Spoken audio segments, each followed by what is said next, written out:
చేసి ఏ పార్టీని పిలవాలా, ఎన్ని పార్టీలు ఉన్నాయి, దేశంలో పార్టీలు కూడా పిలవడానికి. ఎందుకంటే ఇప్పుడు ఫర్ ఎగ్జాంపుల్ ఇది పార్లమెంట్ లో బిల్లు పాస్ కావాలా, ఇక్కడే కాదు కదా.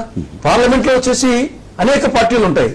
ఆ పార్టీల అభిప్రాయం, డిఎంకే అభిప్రాయం ఏమి, ఎన్సీపీ అభిప్రాయం ఏమి, తర్వాత తృణమూల్ కాంగ్రెస్ అభిప్రాయం ఏమి, తర్వాత ఆ విధంగా వచ్చేసి మిగతా పార్లమెంటరీ సభ్యులు ఓట్లేయాలి కాబట్టి అక్కడ చర్చలో పాల్గొనాలి కాబట్టి డెఫినెట్ గా వాళ్ళ అభిప్రాయాలు కూడా ఏమైనా తీసుకోవాలన్నా. తర్వాత వచ్చేసి మిగతా గ్రూపులు అన్నారు. గ్రూపులు అంటే ఏ గ్రూపులు, ఇంతకుముందు చెప్పినట్లు ఎన్జిఓస్, తర్వాత ఉపాధ్యాయ సంఘాలు, లేకుంటే రైతు సంఘాలు, రకరకాల. వీటన్నిటికీ ప్రభాకర్ గారు కూడా వీటన్నిటికీ అభ్యంతరం ఉంటుంది నేను అనుకోను. అయితే ప్రభాకర్ గారు బట్టబడిచామంటున్నారంటే వారు కానీ వారి పార్టీ కానీ మీరు ఏమైనా చేయండి, అయితే ఒక నిర్దిష్టమైనటువంటి కాల పరిమితిని ఏదైనా సూచించండి అని అన్నారు. అది ఆ మాట అంటుంటే ఇందాక మన అభిషేక్ మను సింఘ్వి గారి మాట విన్నాం, మీ అధిష్టానం యొక్క అధికార ప్రతినిధి. ఆయన ఇటువంటి వాటికి పెద్ద డెడ్ లైన్స్, సమయసీమ, కాలావధి ఏమి ఉండేటువంటి అవకాశం లేదని కొట్టుపరుస్తున్నారు. అంటే ఒక రకమైన అనుమానం ఏమొస్తుందంటే ఇది నెమ్మదిగా దీన్ని జాప్యం చేయడానికి ప్రభాకర్ గారు ఇప్పుడు మీరు గమనించారా లేదో, నిన్న గాని ఇవాళ గాని మొన్న గాని ఢిల్లీ వాళ్ళ స్వరంలో మార్పు రావడానికి గాని, మొదటి ఇచ్చిన దానికి రెండో ఇచ్చిన దానికి మూడో దానికి పెద్దగా తేడా లేకపోయినా కొంచెమన్నా అక్కడ ఒక ఓడ్లోనైనా తేడా ఉంది అనుకోవడానికి జరుగుతున్నది ఏంటంటే ఆర్ఎస్ఎస్ బయటపడింది. వాళ్ళ కరుణానిధి దగ్గరికి వెళ్ళి చిదంబరం గారు వెళ్ళి మాట్లాడొచ్చాడు మొన్న. ఆయన అసలు ససేమిరా ఒప్పుకోలేదని చెప్తున్నా, ఒప్పించడానికి ప్రయత్నం చేశారని కాదు.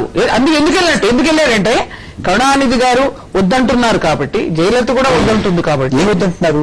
ఇప్పుడు మన రాష్ట్రం గురించి వాళ్ళు వద్దనడానికి కానీ కావాలన్నా పక్షాలండి ఢిల్లీలో కేంద్రం ఇప్పుడు ఉన్నటువంటి గవర్నమెంట్ లో వాళ్ళంతా కూడా భాగస్వాములుగా ఉన్నారు కాబట్టి, కరుణానిధి గారు వాళ్ళంతా ఉన్నారు కాబట్టి, శరద్ పవార్ గారు ఒక మాట అన్నప్పుడు, మమతా బెనర్జీ గారు ఒక మాట అన్నప్పుడు, తమిళనాడు కూడా ఇటువంటి ఇదే వస్తుంది అన్నప్పుడు ఆయన బయటకు వచ్చి ఏం మాట్లాడు, చిదంబరం గారు లోపల ఏం మాట్లాడాడో చెప్పలేదు కానీ ఫోటో మాత్రమే తీసి బయటకు విడుదల చేశారు. బయటకు వచ్చేమన్నా అంటే తమిళనాడు గురించే ప్రసక్తి లేదని చెప్పాడు, అట్లాంటి ప్రశ్న రాదని చెప్పాడు. రానప్పుడు వీళ్ళు ఏమైనా అడగడానికి అవకాశం ఉంది? మీ రాష్ట్రంలో రానప్పుడు ఇక్కడికి వచ్చి నువ్వెందుకు చేయబోతున్నావు అని అడిగేటువంటి అవకాశం ఉందండి. అలాగే ఆర్ఎస్ఎస్ బీజేపీ మేము పూర్తిగా మద్దతు ఇస్తామన్నారు. బీజేపీకి బలం ఉన్నటువంటి పార్లమెంటు సభ్యులందరూ కూడా ఓటు వేసేది. ఆర్ఎస్ఎస్ కి వ్యతిరేకంగా బీజేపీ ఏం చేస్తుంది అనేది అక్కడ చూడాలి. ఇందాక లేటెస్ట్ డెవలప్మెంట్ ఏదన్నట్టు మీకు రామ్ మాధవ్ గారు చాలా స్పష్టంగా తెలంగాణకు మేము వ్యతిరేకం కాదు అని చెప్పుకుంటూ నిన్న వారి పార్టీకి సంబంధించి వారి సంస్థకు సంబంధించిన వ్యక్తి ఏదైతే ఇచ్చిందో స్టేట్మెంట్, దాంట్లో తప్పుగా అర్థం చేసుకుంది, మీడియా తప్పుగా వక్రీకరించిందని రామ్ మాధవ్ గారు చెప్పిండ్రు. అది మీరు గుర్తుంచుకొని మాట్లాడండి. వాళ్ళు అలాగే వచ్చేసి ఇప్పుడు మిగిలిన పార్టీలు మమతా బెనర్జీ కానీ లేకపోతే శరద్ వీళ్ళని కూడా ఒప్పించాల్సిన అవసరం ఉంది. అదొకటి ఉందండి. రెండోది, ఇప్పుడు వీళ్ళు ఏదైతే కేసీఆర్ గారు ఆమరణ దీక్ష చేశారనే తొందరపడడానికి ఏమవుతుందో అని చెప్పినని వాళ్ళు నిర్ణయం తీసుకున్నట్లుగానే ఎక్కడన్నా చెప్పిందా రాజ్కుమార్ గారు మాట? అంతే కదండి. కేసీఆర్ గారు ఆరోగ్యం కూడా మాకు ముఖ్యం, కేవలం దానికోసమే ప్రకటించినట్టుగా ఎక్కడ ఎప్పుడు ఏం ఉందండి. ఆయన ఆరోగ్యం కూడా మీరు మాట్లాడకండి. ఏమంటున్నారంటే ఇంకో మాట తులసిరెడ్డి గారు మాట్లాడతారు. ఎందుకు మాట్లాడతారు సార్? శాస్త్రీయత లేని విషయాలు 100 కోట్ల ప్రజలు ఒప్పుకుంటే బాగుంటుందనే పద్ధతిలో మాట్లాడుతున్నారు. నేను ఏమంటున్నానంటే గతంలోనే 34 పార్టీలు చాలా స్పష్టంగా మేము ప్రతి ఒక్కరి దగ్గర వెళ్ళి వాళ్ళ దగ్గర లెటర్లు తీసుకొని వచ్చాము. ఇంకా కొత్తగా ఇప్పుడు మళ్ళీ చర్చలు కంటే అంటే ప్రైమరీ దశకు దిమ్మంటారు వాళ్ళు.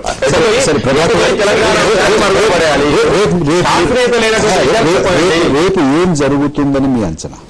డెఫినెట్లీ ముందు చెప్పినట్టుగానే తప్పకుండా అన్ని పార్టీల యొక్క అభిప్రాయాన్ని తెలుసుకుంటారు. తెలుసుకునే సందర్భంగా ఏ పార్టీ ఏమిటో ఏంటంటే ఇవాళ యూపీఏ కూడా ఒకటి తేల్చాల్సిన అవసరం ఉంది. ఆంధ్రప్రదేశ్ లో ఉన్నటువంటి కొన్ని పార్టీలు దొంగ వ్యవహారాలు చేస్తా ఉన్నాయి. ఆ దొంగ వ్యవహారాలు బయట పెట్టాల్సిన అవసరం ఉంది వాళ్ళకు కూడా. ఎందుకంటే అంతకంటే ముందు అఖిలపక్ష సమావేశంలో వాళ్ళు చెప్పింది ఏమిటి, ఆ తర్వాత అబద్దాలు చెప్తూ ప్రజలని రెచ్చగొట్టే పద్ధతి ఏంటి చూసినారు కదా.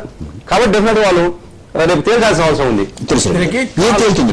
కాల పరిమితి అని అది బహుశా నేను సాధ్యం కాదనుకుంటా. ఎందుకంటే అసలు తెలంగాణ సాధ్యం కాదంటున్నారు. మీరు చెప్పినా పొద్దుసమ నా ఇంటర్వ్యూ కాల పరిమితి అనేది సాధ్యం కాకపోవచ్చు నా అభిప్రాయం. ఎందుకంటే ఒకే సమస్య మీద ఏర్పాటు చేసినటువంటి కమిషన్లు కూడా, ఫర్ ఎగ్జాంపుల్ లివరహాన్ కమిషన్ 17 సంవత్సరాలు టైం తీసుకునే పరిస్థితి ఉంది. కొన్ని ఒకే సబ్జెక్టు మీద సంవత్సరం 2-3 సంవత్సరాలు. ఇది అనేక సమస్యలతో కూడినటువంటి ఇష్యూ ఇది.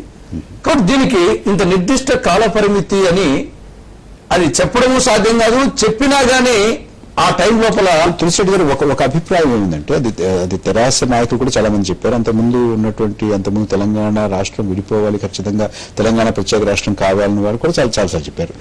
అదేంటంటే రేపు హోంమంత్రి గారు వచ్చి, అంతకుముందు మనకి చాలా పత్రికల్లో 30వ తారీఖు ఆయన ప్రెస్ కాన్ఫరెన్స్, చిదంబరం గారి ప్రెస్ కాన్ఫరెన్స్ తర్వాత వచ్చినటువంటి వార్తలు కూడా తెలంగాణ ఏర్పాటు చేయడానికి రాజకీయ పక్షాలన్నీ సహకరించాలి అనేటువంటి అర్థం కొంతమంది తీసుకున్నారు. అంటే రేపొద్దుట అందరినీ పిలిచి తెలంగాణ రాష్ట్రం ఏర్పాటు చేద్దాం అనుకుంటున్నాం, మీకు ఏమిటి అభ్యంతరం, మీకున్నటువంటి సందేహాలు ఏమిటి, మీకున్నటువంటి భయాలేమిటి, ఆందోళనలు ఏమిటి, అవి చెప్తే మేము వాటిని అడ్రస్ చేస్తాం, వాటి సమాధానం చెప్తాం అనేటువంటిది. అంతకుముందు ఇక్కడే మనం మాట్లాడుకుంటే రాజ్కుమార్ గారు కూడా ఉన్నారు, తారక రామారావు గారు, తారక రామారావు గారు, సిరిసిల్ల ఎమ్మెల్యే గారు, తెరాస ముఖ్య నాయకులు, ఆయన వచ్చి ఇదే జరగబోతోంది రేపు, ఆయన వచ్చి కూడా మేము చేద్దాం అనుకుంటున్నాం, మీకున్నటువంటి భయం ఏమిటి, మీకున్నటువంటి అపోహ ఏమిటి, మీకున్నటువంటి ఆందోళన ఏమిటి అని వాళ్ళని అడిగి ఆ రకమైనటువంటి ఆందోళన ఏమంటే తీర్చడానికి ఈ చర్చలు, తీర్చడానికి ఈ రోడ్ మ్యాప్ అని అన్నారు. నో అది కానే కాదు. ఈవెన్ 9వ తారీఖున ఇచ్చిన స్టేట్మెంట్ కూడా అది కాదు.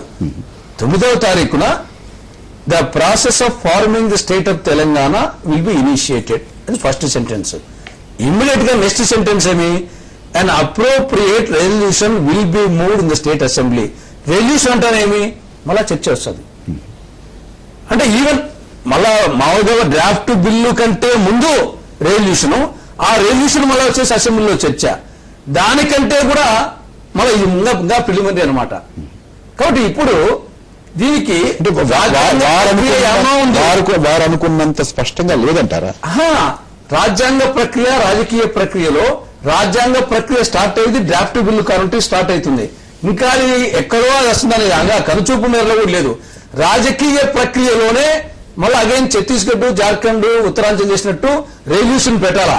ఈవెన్ ఆ రాజకీయ ప్రక్రియ ఆ స్థాయికి కూడా పోకుండా ఇది వచ్చేసి ఒక కన్సల్టేషన్స్ వచ్చేసి అంతే తప్పనిచ్చేసి ఈవెన్ తీర్మానం స్థాయికి కూడా పోలేదు.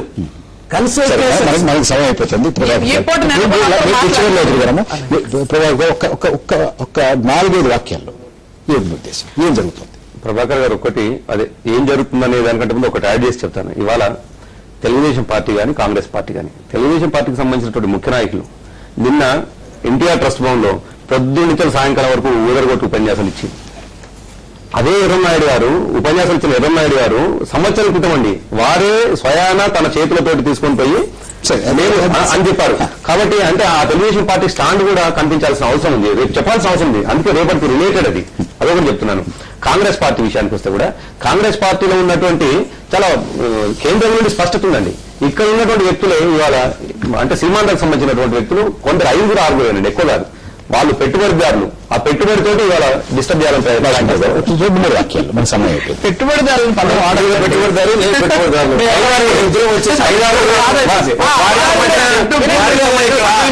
సెంటు భూమి సంబంధించిన ఏజెంట్ లేరు.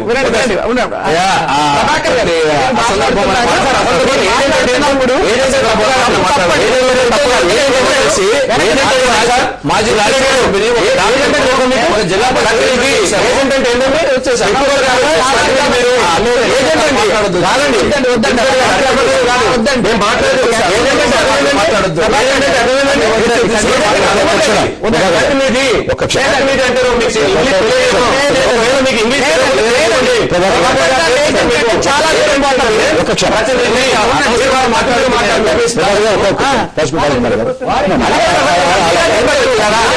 వెచ్చబట్టింది మీరు అధిక ప్రసంగం చేసి కాదా, మీరు అబద్ధాలు చెప్పి మీరు సమాజం చేసి తెలంగాణ నేనేమన్నానండి ఏంటంటే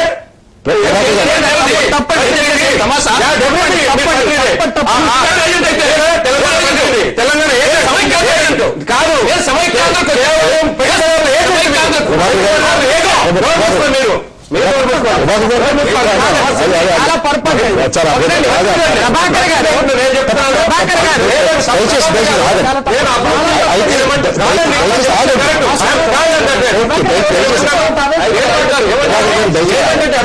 ప్రతినిధి.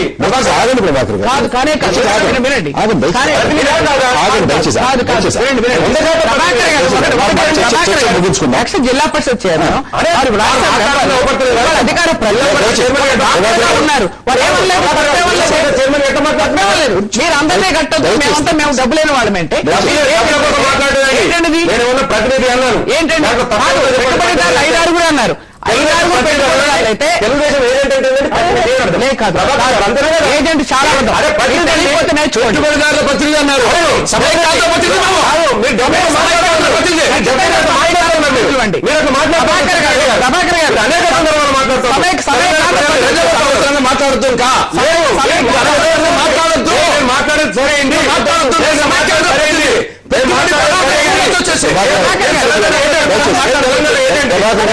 ప్రభాకర్ గారు దయచేసి వినండి. ఇది కాదండి. ఇక మనం ఇలా చర్చించుకుందాం. చీఫ్ విప్పర్ అండి, నేను ఒక ఎక్స్ మినిస్టర్ అండి. చాలా నిరాడంబరంగా బతికేదాన్నండి. అవును. కానీ చెప్తున్నా మన చర్చ ముగించిందా? ఏజెంట్లు అంటే ఎలాగండి? అనకూడదు కదా. మనం చర్చించుకుందాం. వద్దండి. అది కాదు, నేను చెప్తున్నా వినండి. సరిపోతుంది. అది వదిలేయండి. దయచేసి తప్పేంటో చెప్పండి మీరే. దయచేసి తప్పు ఒప్పు నిర్ణయించేది కాదు. దయచేసి రెండు వాక్యాలు చెప్పండి. దయచేసి మా సమయం అయిపోయింది. ఈ ఆవేశాలతోనే అసలు సగం ప్రజలు ఆశ్చర్యపోతున్నారు సార్. వాళ్ళలో లేదు ఈ ఆవేశం, ప్రజల్లో లేదు ఆవేశం. బంద్ చేస్తున్నారండి కాదు, మాటలు చూసి. కాదు, మీరు ఇట్లా మాట్లాడితే ఎలానండి? ఇలా మాట్లాడద్దు దయచేసి. ఇవాళ ఈ ప్రజాస్వామ్యంలో స్వాతంత్రం కలిగిన దేశంలో అందరికీ మాట్లాడుకునే హక్కు ఉంది. ఇవాళ మేము సౌమ్యంగా సౌఖ్యంగా అందరం కూడా సమైక్యంగా ఉండాలని మంచి మాటలు మేము చెప్తున్నాం. అందరం కలిసి ఉందామని చెప్పి అంటున్నాం. ఇవాళ విడిపోదామని మీరు అంటున్నారు. మీ అభిప్రాయం మీరు, మా అభిప్రాయం మాది. ఢిల్లీలో అందరూ వెళ్లారు, ప్రతినిధులు వెళ్లారు, విడిగా వెళ్లారు. అక్కడికి వెళ్ళి ఖచ్చితంగా అందరి దగ్గర ఈ పూటంతా కూడా మా పొద్దున్నే అందరి దగ్గరికి వెళ్ళి ఎవరెవరికి ఎలా చెప్పాలి కానీ చెప్తారు. కాబట్టి ఇవాళ ఏదైతే ఉందో ఖచ్చితంగా మేము ఆశిస్తున్నాం. వాళ్ళు ఇప్పట్లో కాదు, అందరూ అభిప్రాయాలు తీసుకోమని మేము అడుగుతున్నాం. అందరూ అభిప్రాయాలు తీసుకోమని చెప్తున్నాం. పార్లమెంట్ సభ్యుల్ని కానీ వారు వెనక్కి తీసుకోవాలి. వారు వెనక్కి తీసుకోవాలి. లేదు, వారు వెనక్కి తీసుకోవాలి.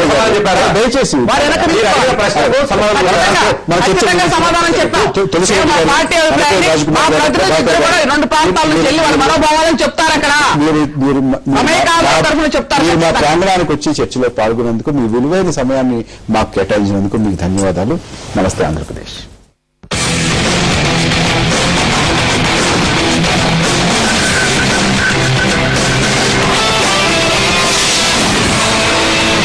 మీరు నాలా నాజుగ్గా ఉండాలంటే use naturally refined sunflower oil కొంటే మంచి బహుమతులు కూడా. అది సరే, మీరు టెన్షన్ ఎలా తట్టుకుంటారు?